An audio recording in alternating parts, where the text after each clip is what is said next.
اللبنانيون يحتاجون إلى خارطة طريق.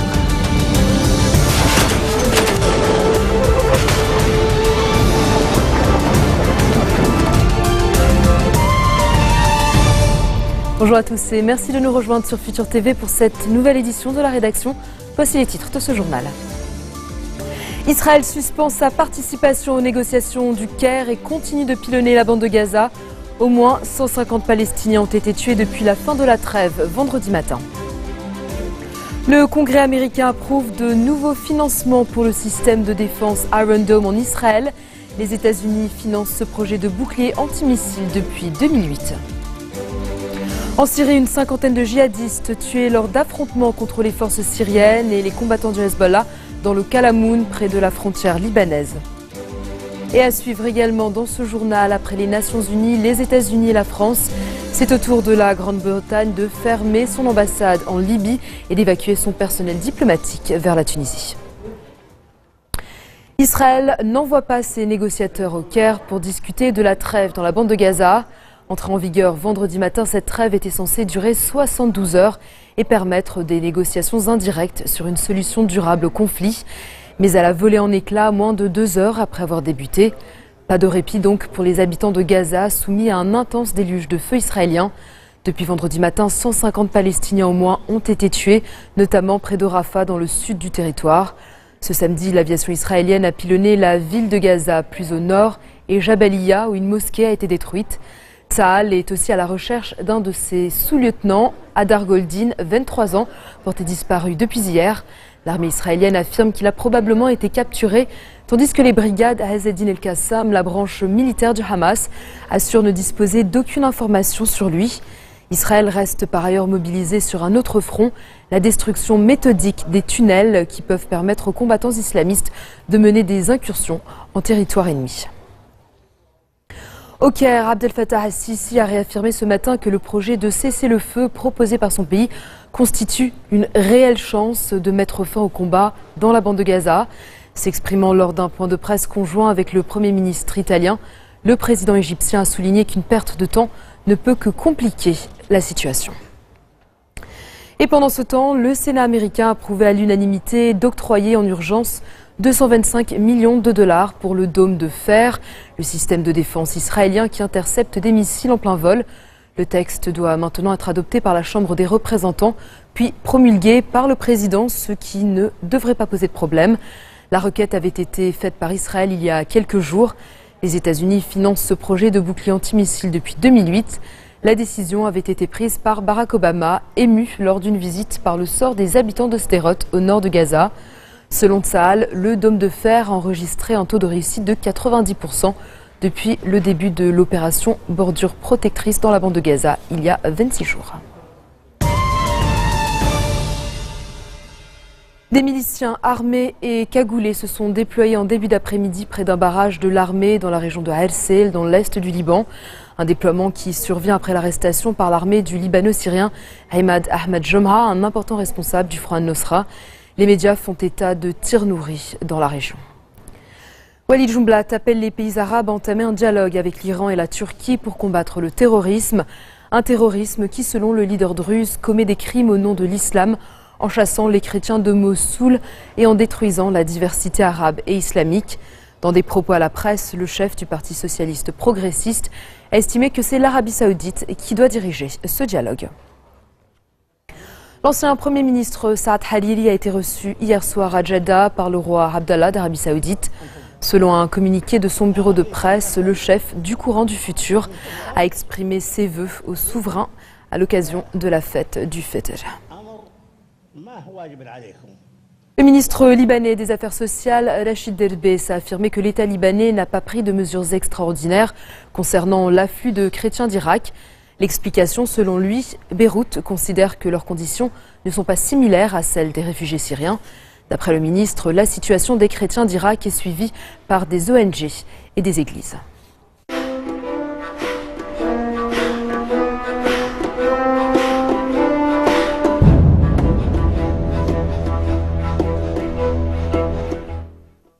Le Le point sur la situation en Syrie à présent, je vous l'annonçais en titre, au moins 50 djihadistes ont été tués dans des combats avec les troupes syriennes et les combattants du Hezbollah à Kalamoun, près de la frontière libanaise. Selon l'Observatoire syrien des droits de l'homme, il s'agit de rebelles de l'État islamique et du front Al-Nosra. Ils ont été tués dans une embuscade tendue par les forces syriennes et leurs alliés. 7 combattants du régime et du Hezbollah ont par ailleurs été tués. Et puis le chef du front Al-Nosra à Idlib, dans le nord-ouest de la Syrie, a été tué dans un attentat. Une bombe a explosé cette nuit dans sa voiture stationnée près de sa maison. Âgé d'une quarantaine d'années, Yaqub El-Omar avait succédé à Abu Mohamed El-Ansari, tué en avril dernier par des combattants de l'État islamique, un groupe rival d'Al-Nosra, branche syrienne d'Al-Qaïda. Depuis plusieurs mois, des combats meurtriers opposent ces deux groupes djihadistes dans le nord et l'est du pays. Des affrontements qui rendent encore plus complexe le conflit syrien qui à l'origine opposait le régime et des forces rebelles. Dans un instant, nous ferons le point sur l'épidémie d'Ebola en Afrique de l'Ouest. A tout de suite.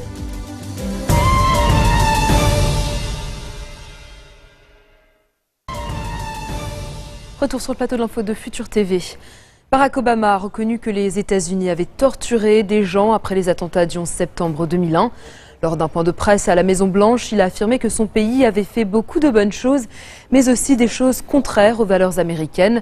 Le président a par ailleurs annoncé qu'un rapport d'enquête sur les techniques d'interrogatoire poussées de la CIA serait bientôt remis au Congrès. Peu après son entrée en fonction en janvier 2009, Barack Obama avait interdit le recours à certaines techniques d'interrogatoire, comme la simulation de noyade. Après les Nations Unies, les États-Unis, la France ou encore l'Espagne, c'est la Grande-Bretagne qui a annoncé à son tour la fermeture de son ambassade à Tripoli, en Libye, et l'évacuation de son personnel diplomatique vers la Tunisie. Les combats entre milices rivales et entre forces armées et combattants islamistes ont fait environ 200 morts en 2 semaines.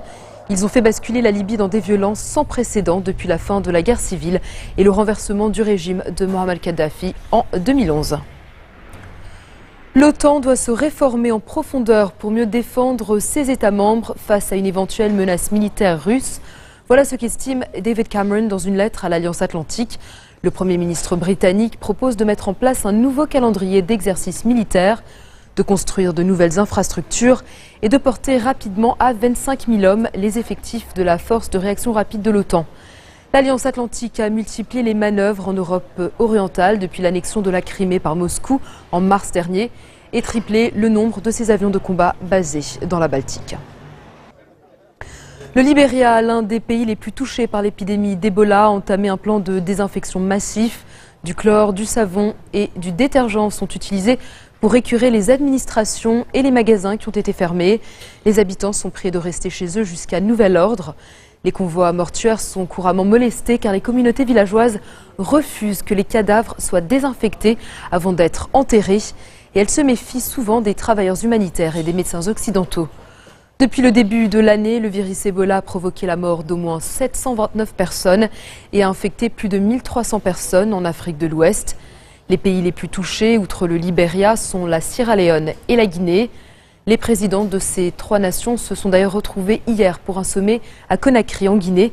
Ils ont décidé d'imposer un cordon sanitaire autour de l'épicentre de l'épidémie, une zone à la frontière de ces 3 pays. En bref, dans le reste de l'actualité de ce samedi, une accalmie des combats dans l'est de l'Ukraine a permis aux 70 experts de reprendre leurs tâches sur le site où s'est écrasé l'avion de la Malaysia Airlines le 17 juillet dernier. Si la plupart des corps ont pu être récupérés et transférés hors du site, des restes humains et des effets personnels doivent encore être sécurisés sur place. 80 corps n'ont pas encore été retrouvés. La proximité des combats entre forces ukrainiennes et séparatistes pro-russes avait rendu l'accès au site trop dangereux. En Inde, les opérations de secours se poursuivent pour tenter de retrouver des survivants après un énorme glissement de terrain dans un village de l'ouest du pays. Le bilan s'élève à 73 morts, mais pourrait monter à 150. Des dizaines de maisons ont été englouties.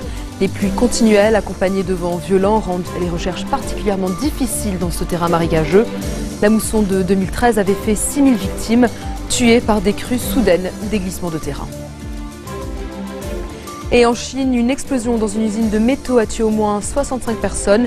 La déflagration s'est produite à Kushan, dans la province de Jiangsu. C'est dans l'est du pays. Une centaine de personnes ont par ailleurs été blessées. Plus de 200 personnes se trouvaient sur le site qui a pour clients General Motors et d'autres entreprises américaines. Les accidents industriels sont fréquents en Chine où les standards de sécurité sont relativement bas. Alors que l'on célèbre cette année le centenaire du début de la Première Guerre mondiale, des restes de soldats continuent d'être découverts.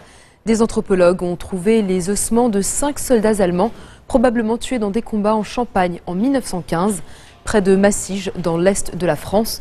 Ce sont des membres d'une association qui restaure les tranchées du secteur, qui ont alerté les archéologues après la découverte d'une botte dépassant de la terre. Les ossements vont être confiés au centre de recherche scientifique de Marseille avant d'être restitués aux sépultures militaires allemandes. Écoutez. 4 hectares, c'est une goutte d'eau dans la zone de front qui est matérialisée par un entrelac énorme de tranchées sur plusieurs kilomètres de large, 700 kilomètres de long. Donc c'est vrai qu'on a l'impression, c'est très impressionnant comme travail, mais en fait on ne dégage qu'une infime partie de la zone de front.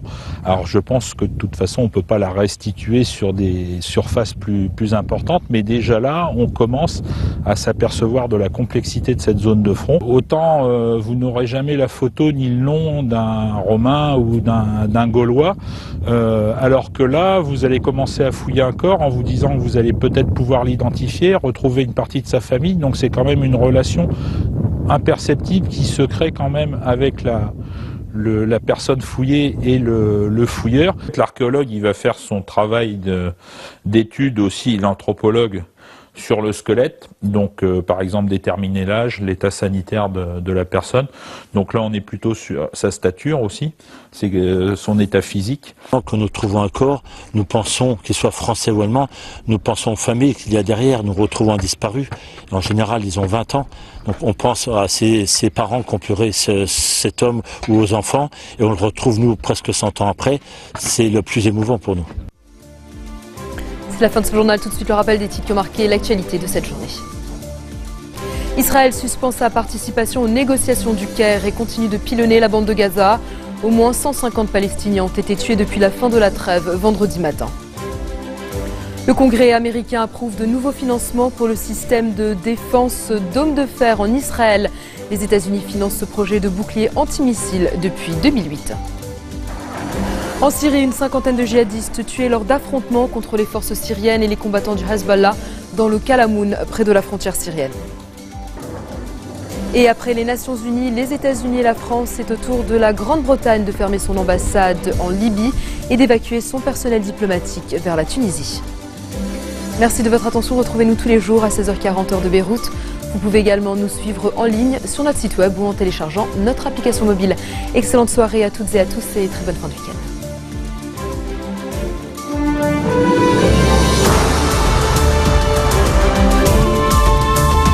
اللبنانيون يحتاجون إلى خارطة طريق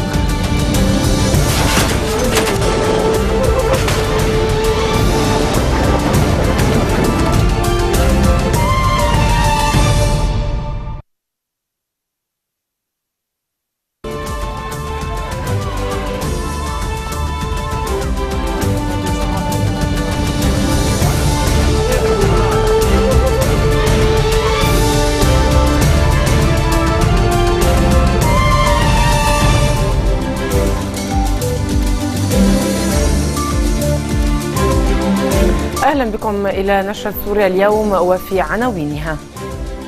اشتباكات في عرسال بين الجيش اللبناني ومسلحين ملثمين بعد